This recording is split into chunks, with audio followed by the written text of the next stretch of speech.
अस्सलाम वालेकुम स्टूडेंट्स, उम्मीद है आप सब खैरियत से होंगे। आज का हमारा टॉपिक है एग्जाम्पल 12.2 फिजिक्स पार्ट 2। आइए चलिए स्टार्ट करते हैं। स्टेटमेंट है two positive point charge Q1 and Q2। Q1 की वैल्यू है 16 माइक्रोकूलम एंड Q2 की वैल्यू है 4 माइक्रोकूलम। इन दरमियान डिस्टेंस कितना है? 3 मीटर डिस्टेंस है, सेपरेट किया हुए हैं। Find the spot on the line joining the two charge where electric field is zero. हम इन दोनों की चार्ज वो दरमियान में वो स्पॉट फाइंड करना है जहाँ पे इलेक्ट्रिक फील्ड जीरो है। हम इसको डायग्राम के ज़रिए से पहले समझ लेते हैं। Q1 चार्ज और ये Q2 charge. Q1 16 microcoulomb, Q2 4 microcoulomb, और ये ज़ीरो जो हमारे पास स्पॉट है जहाँ पे इलेक्ट्रिक फील्ड जीरो होगी, और ये टोटल डिस्टेंस 3 मीटर है।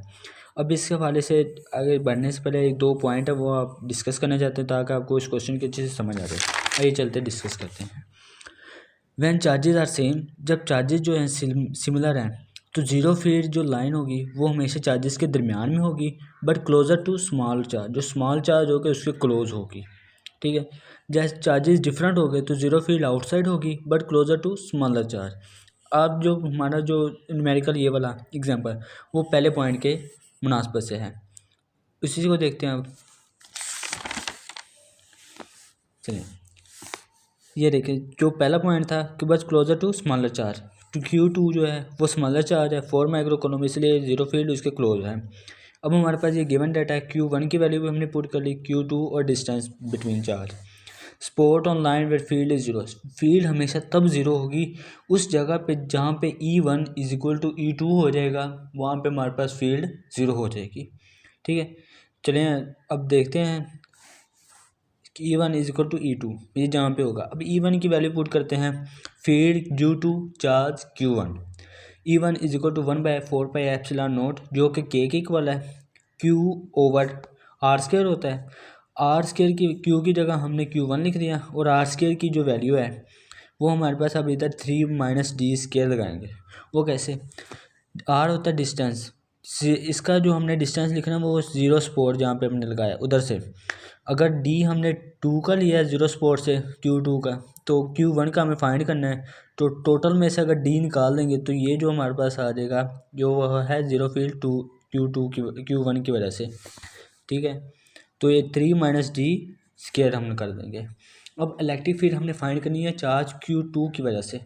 E2 is equal to 1/4πε0 Q2 over d² जो है हमारे पास स्मॉलर चार्ज, उसका डिस्टेंस ज़ीरो फील्ड से, ये भी हमने इधर पुट कर लिया।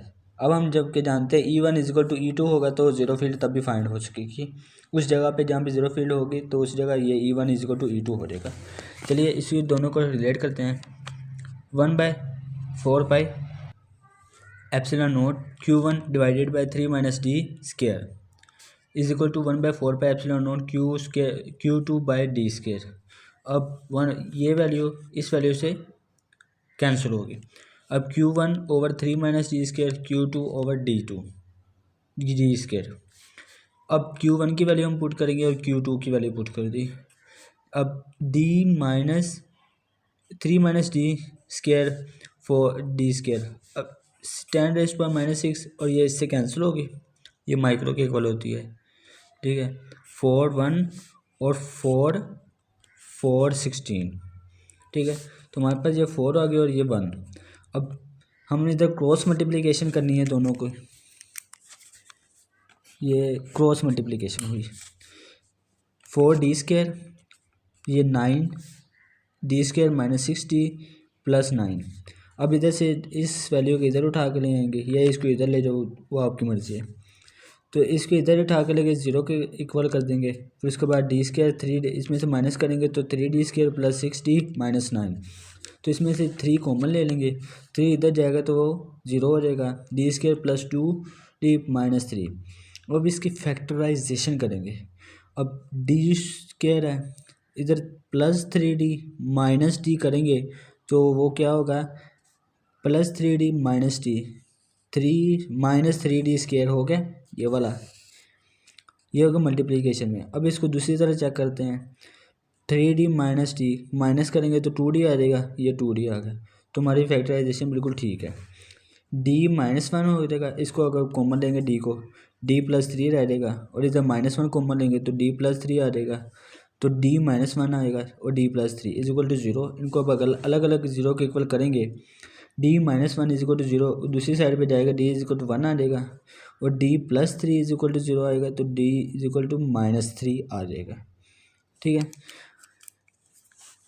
जो डिस्टेंस है हमारे पास, ये हमारे पास ज़ीरो फील्ड आया है जो स्मॉलर चार्ज से जो डिस्टेंस है, और ये जो माइनस में आई इसको हम निगलेक्ट कर देंगे। ठीक है, और जो स्मॉलर चार्ज से आया तो जो हमारे पास 16 माइक्रो कूलम है Q1 उसका डिस्टेंस कितना होगा, तो 3 माइनस वन करेंगे तो हमारा Q1 से डिस्टेंस आ जाएगा। अब ये तो हुआ एक हमारा क्वेश्चन कंप्लीट है। अब अगर यही क्वेश्चन अगर फ़र्ज़ करें अगर MCQs में आए थे तो इतनी ज़्यादा कैलकुलेशन कैसे करेंगे, वो मुश्किल हो जाएगा काम। इसलिए इसको एक शॉर्ट ट्रिक भी है हमारे पास, वो क्या है, x is equal to under root q small charge divided by under root q large charge under root q smaller charge multiply r जो है उन्होंने डिस्टेंस दिया होगा, क्यू स्मॉलर चार्ज की वैल्यू पुट करेंगे, क्यू लार्जर चार्ज की value put करेंगे और क्यू स्मॉलर चार्ज की। यहाँ पे जो प्लस का निशान है वो डिपेंड करेगा किस चीज़ पे डिपेंड करेगा, आया कि वो चार्जेस जो हैं वो सेम होंगे तो हमारे पास प्लस का निशान आएगा, अगर वो चार्जेस डिफरेंट होंगे तो वो हम इधर माइनस का निशान लगाएंगे। ठीक है, माइनस का साइन लगाएंगे। अब इधर दोनों पॉजिटिव चार्ज थे, सेम थे, तो हमने पॉजिटिव का निशान लगाना है और इसको इस तरीके से हल करना है। अब इसको सॉल्व करके देख लेते हैं। x is equal to under root smaller charge है 4 माइक्रो कूलम और डिवाइडेड बाय 16 माइक्रो कूलम हो जाएगा plus under root 4 multiply 3।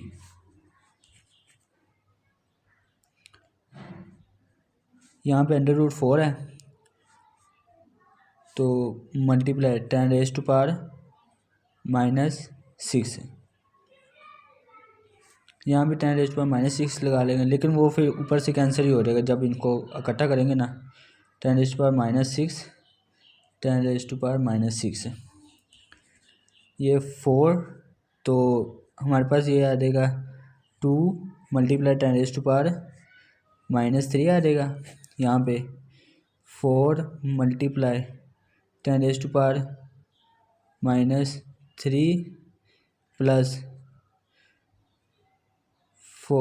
2 multiply 10 raise to power -3। अब इधर से अगर 2 कॉमन ले लें तो ऊपर से कट जाएगा और ये 10 रेज़ टू पावर -3 भी कॉमन नहीं, वो इससे कैंसिल हो जाएगा। तो हमारे पास इधर 4 + 2 हो जाएगा। ठीक है, इधर 10 रेज़ टू पावर -3 जो हम इधर कॉमन ले लेते हैं, मल्टीप्लाई 3 और x is equal to 2 multiply 10 raise to power -3 10 raise to power -3 common आ गया, 4 + 2 6 आ जाएगा, मल्टीप्लाई 3 आ जाएगा, ये इससे कैंसिल हो गया, 4 2 6 होता है तो 4 2 6 2 डिवाइडेड बाय, अगर इसको हम 6 लगा लेते हैं 2 3 हो जाएगा, 3 और 1 1 आ जाएगा। ये हमारे पास डिस्टेंस आ गया 1 जो कि हमारे पास स्मॉलर चार्ज से। ओके स्टूडेंट्स, उम्मीद करता हूँ आपको वीडियो पसंद होगी। आज के लिए अल्लाह हाफिज़।